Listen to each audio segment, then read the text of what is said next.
If you have access to a flexible spending account or FSA, you'll want to stick around for this video. Every year, millions of dollars are forfeited because people don't fully understand how an FSA works. In just a few minutes, I'll show you how to avoid leaving money on the table, how to use your FSA in the smartest way, and what you need to know for 2025. An FSA is a employer-sponsored account that lets you set aside pre-tax dollars from your paycheck to pay for eligible expenses. For health FSAs in 2025, the contribution limit is $3,300, up $1,000 from the last year. And depending on your employer's plan, you may be able to carry over $660 of unused funds into the next year, 20% of the annual maximum. Here's the key. FSAs generally follow a use it or lose it rule, meaning any money you don't spend by the end of the plan year or by the end of the grace period is forfeited to the employer. Many plans sponsored offer a grace period 2.5 months into the next year or allow the limited carryover, but not both. One helpful feature of an FSA is that full annual contribution amount is available on day one, usually January 1st, even if you haven't started contributing from your paycheck. That can be a big advantage if you have large expenses earlier in the year,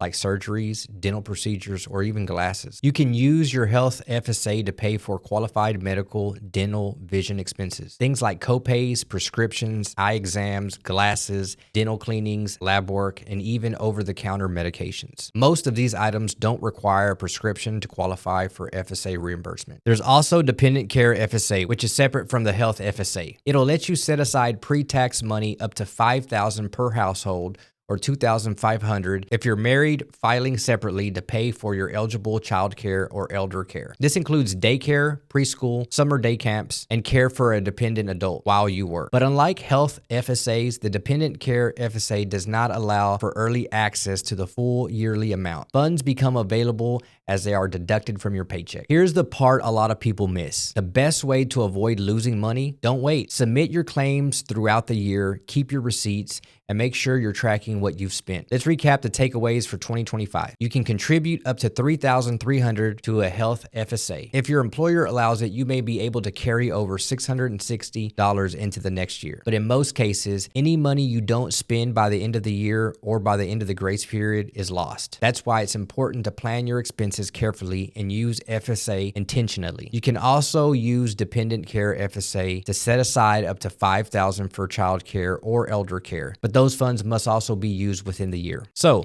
is FSA right for you? If you have predictable medical or dependent care expenses and can stay organized about submitting claims, and FSA can be a great way to reduce your taxable income and cover everyday costs. Just make sure you understand the rules so you don't leave money behind. If this helped, hit the like, subscribe, and turn on notifications, and let me know in the comments if you use an FSA. Thanks for watching, stay healthy, and I'll see you in the next one.